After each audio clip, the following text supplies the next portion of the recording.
Welcome back to another episode of Bucko Booth, everybody. My name is Benson Fector, and I will be the host of your show today. An interesting week of Pirates baseball, to say the least, as they finish up the four-game sweep against the Rockies, lost the series at home against the Marlins, and came back to win Game 1 against the Cardinals last night. But we're going to dive right into it, give you some scores and updates from the past week of Pirates baseball.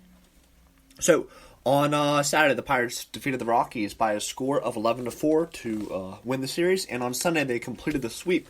Stephen Brault was excellent, winning and hitting his first career home run, a 6-2 win. On Tuesday, the Pirates lost a heartbreaker to the Marlins 5-4. Wednesday, they walked off the Marlins, winning 6-5. Thursday, they dropped the series finale, losing the series 10-7. And last night against the Cardinals, they opened up a three-game weekend set, coming back and winning by a score of 9-4. Let's get into our weekly transactions and see who was coming up, as there were a lot of moving pieces with September call-ups officially underway. On Saturday, the Pirates transferred right fielder Gregory Polanco from the 10-day injury list to the 60-day injury list with posterior left shoulder inflammation. They claimed left-handed pitcher Wai-Chung Wang off waivers from the Oakland Athletics and optioned Wai-Chung Wang to Indy. On Sunday, the Pirates activated right-handed pitcher Clay Holmes from the 10-day injury list and outrighted right-handed pitcher Rookie Davis to Indy. On Tuesday, the Pirates selected the contract of catcher Steven Barron from Indy, recalled left-handed pitcher Wai-Chung Wang, recalled center fielder Jason Martin, shortstop Cole Tucker, and right-handed pitcher Yaxel Rios, all from Indy. On Wednesday, the Pirates recalled second baseman Kevin Kramer from Indy, and on Thursday, the Pirates recalled right-handed pitcher Alex McRae from Indy. Let's get right into our weekly awards. Player of the Week MVP goes to Adam Frazier, a .458 average this week, 2 home runs, 7 RBIs. Adam Frazier is hot, folks. And here's the thing. With Adam Frazier's season, and I have been a big proponent of saying Cole Tucker and Kevin Newman should be the middle infield duo for the remainder of the season. But Adam Frazier right now is really coming alive, and his overall season numbers are not that bad. He's now batting up at .281. He has, I believe, 7 home runs now, about 40 RBIs or so. But the big thing with Adam Frazier is consistency with him, because he has these streaks like this where he'll go a week where he hits 500, and then he'll go a week where he hits 100. So it's all about finding that middle ground for Adam Frazier. And if he can find that middle ground, then he can be the everyday second baseman for this Pittsburgh Pirates team. And I believe he can still be that. It's just a matter of finding that consistency and seeing how he does for the remainder of the 2019 season. Pitcher of the Week goes to Mitch Keller, 1 2/3 innings in his start. No runs, no walks, struck out 3, a 0 ERA, and a 0 whip. Unfortunately, Mitch Keller came out of the game after taking a line drive off the wrist. The good news is that it is not a fracture, it is a wrist contusion, so there is still a chance that he comes back in the 2019 season. And, in that inning and 2/3, he was spectacular. Out of the 5 outs he got, 3 of them were strikeouts, didn't give up a hit, no walks, and Mitch Keller has been a mixed bag of good start, bad start, and it's really flip-flopped. But overall, if he can come back and finish strong for the remainder of the 2019 season, I've said this before, but if this Pirates team is going to have a chance to legitimately compete in 2020, a lot of that reason is going to be because Mitch Keller is pitching well. And if he can pitch well, and this team could have a successful 2020 season. Rookie of the Week goes to Brian Reynolds, a .355 average, 2 home runs, 8 RBIs. Mr. Reynolds for you is severely disrespected across the league. A recent Rookie of the Year poll came out, and he wasn't even in the top 3. They still had Pete Alonso, Mike Soroka, I believe, and Fernando Tatis Jr., and obviously there's Chris Paddock in there as well. But Brian Reynolds, friends, is 7 points behind Anthony Rendon for the National League batting title. No National League rookie has ever won Rookie of the Year. Okay, Ichiro as a rookie won in 2001, but he wasn't a true rookie. I believe it was Tony Oliva for the Twins in 1964, the last true rookie to win a batting title. There's no reason why, if Brian Reynolds does win this batting title this final month of the season, that he shouldn't be the Rookie of the Year. No question about it. He is going to be a superstar, and he already is a superstar. Glove of the week goes to Eric Gonzalez. 11 total chances, 10 assists, a single putout, 2 double plays, no errors. Kevin Newman was down for a lot of the week. He had a little bit of, I think, calf discomfort maybe. So Eric Gonzalez got a decent amount of starts this week against the Marlins. He played the majority of that series. And in that time, he did look good at shortstop. And that's been the thing about Eric Gonzalez, and really the reason why the Pirates traded for him in the offseason. Not only did they get Gonzalez in that trade, but they got an interesting prospect in Tanaj Thomas, and I believe Dante Mendoza, another prospect as well. So it wasn't just, Luplo and Moroff for Gonzalez. It was Luplo and Moroff for Gonzalez, Thomas, and Mendoza. Okay, Gonzalez has obviously been the piece that we've seen, and he is definitely not impressed with the bat, but you cannot say he hasn't impressed with the glove. That's really the reason why the Pirates traded for him. He has a fantastic glove. I don't think he's going to be a part of this future Pirates team, but we can recognize his glove all the time. So congrats again, Players of the Week, Adam Frazier, Mitch Keller, Brian Reynolds, and Eric Gonzalez. Pittsburgh Pirates pitching prospect James Marvel has more than earned the right to make starts this month. There have been few bright spots in the Pittsburgh Pirates organization this season. One of those bright spots has been pitching prospect James Marvel. The success Marvel has had in the minor leagues this season could result in him making his MLB debut. Marvel is currently with the Pirates. However, he has not been added to the 40-man roster. This is because the Pirates are waiting to see if Mitch Keller will be able to make his scheduled start on Sunday or not. Even if Keller is capable of making the start, the Pirates should still look to get Marvel onto the mound this month. The remaining games for the Pirates should be about one thing and one thing only: preparing for 2020. One of the things they can do to prepare for 2020 is to get a first look at Marvel pitching at the MLB level. Hopefully Keller is able to make his scheduled start on Sunday and does not miss any time the rest of the month.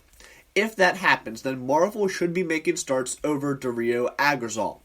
It is obvious that Agrazal is not a long-term starting rotation option. In 12 games, 11 starts, Agrazal owns a 4.94 ERA and a 6.21 FIP in 54 and a third innings pitched this season.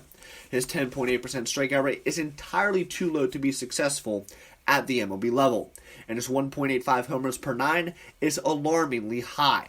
His 26.7% hard contact rate and average opponent exit velocity of 86 miles per hour are both among the highest in the National League. If Agrazal is a future at the MLB level, and that's a big if, it is not as a starting pitcher. Continuing to give him starts, therefore, makes little sense. Those starts should go to Marvel.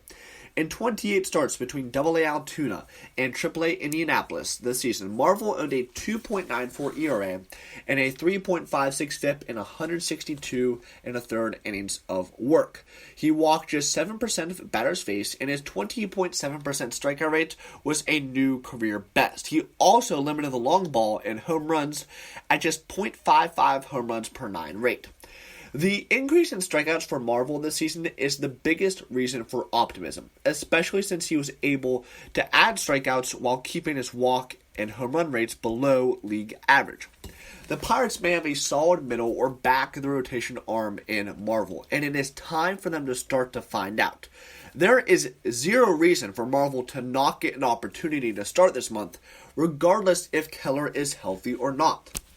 James Marvel, simply put, needs to be making starts over Dario Agrazal at this point, and that's obvious. Okay, Dario Agrazal may have a future in the major leagues, and that's a big may. However, there's no point in him continuing to make starts. The only thing that the Pirates should be focusing on over these next final 20 games of the 2019 season is preparing for 2020.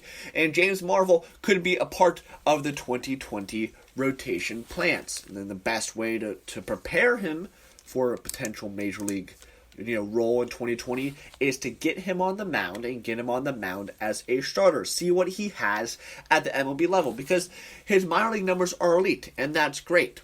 But we've seen plenty of guys have elite minor league numbers and not have it translate to the major league level. We need to see James Marvel on the mound, and it could be as soon as tomorrow, as Mitch Keller could miss his scheduled start. Hopefully he does not, but there is a potential for James Marvel to make his MLB debut tomorrow afternoon at PNC Park against the St. Louis Cardinals. We'll see. We'll see what happens. Behind a flurry of hits and solid pitching, the Pittsburgh Pirates defeated the NL Central leading Cardinals on Friday night. 3 Pirates would collect 2 RBIs as the team collected a feel-good comeback win. Friday night, PNC Park hosted an interdivision matchup of 2 NL Central teams, the Pittsburgh Pirates 61-79 and the St. Louis Cardinals 79-61. Somehow, the Cardinals seem to always find themselves at the top of the NL Central, and 2019 is no exception. With only 1 month of play left, the Cardinals are up 2.5 games on the Cubs, giving the Pirates a great opportunity to create some drama with a series win. Starting pitchers on Friday night were Alex McRae for the Pirates and Miles Mikolas for the Cardinals. On paper, McRae's ERA of 9.98 and Mikolas' ERA of 4.32 clearly favored the Cardinals. After watching McRae through the first 2 innings, it would have been easy to imagine a disaster scenario for the Pirates. McRae was leaving pitch after pitch in the middle of the strike zone and was getting hit hard. However, McRae would keep his composure and give the Pirates 5 solid innings of 2-run ball. The only damage was done in the second by a 2-run homer off the bat of Tommy Edman. The Pirates supported McRae with solid defense that included a spectacular catch by Brian Reynolds in the 5th. Mikolas matched McRae and only gave up 1 run over his first 5-inning outing. The run would come in the 3rd off of an Adam Frazier single and a Kevin Newman 2-out double. However, after the starters left the game, it would not take long for runs to start coming across the plate. And the 6th, Tyler Webb was sent to the mound to represent the Cardinals, and Michael Feliz was sent to the mound to represent the Pirates. Both pitchers would pitch a clean inning. Feliz has been a pleasant surprise for the Pirates over the last few months, as he has just given up 5 runs over his last 16 outings. Richard Rodriguez took the mound in the 7th for the Pirates and gave up a quick 2 runs. Unable to finish the inning, Rodriguez was replaced by recently acquired Wai Chung Wang, who would get the final 2 outs. Up until the 7th, the Pirates were silent, but the Cardinals needed 3 different pitchers to hold the Bucks' bats in the inning. John Gant, Andrew Miller, and John Brebbia only got 1 out apiece for the Cardinals in the 7th. These 3 pitchers had their hands full as the Pirates batted around in the inning. Cole Tucker started the rally for the Pirates with a single, followed in quick succession by 4 more singles off the bats of Starling Marte, Josh Bell, Melky Cabrera, and Jose Osuna. Adam Frazier would then clear the bases for the Bucks with a triple. When all was said and done, the Pirates put 6 runs up in the 7th.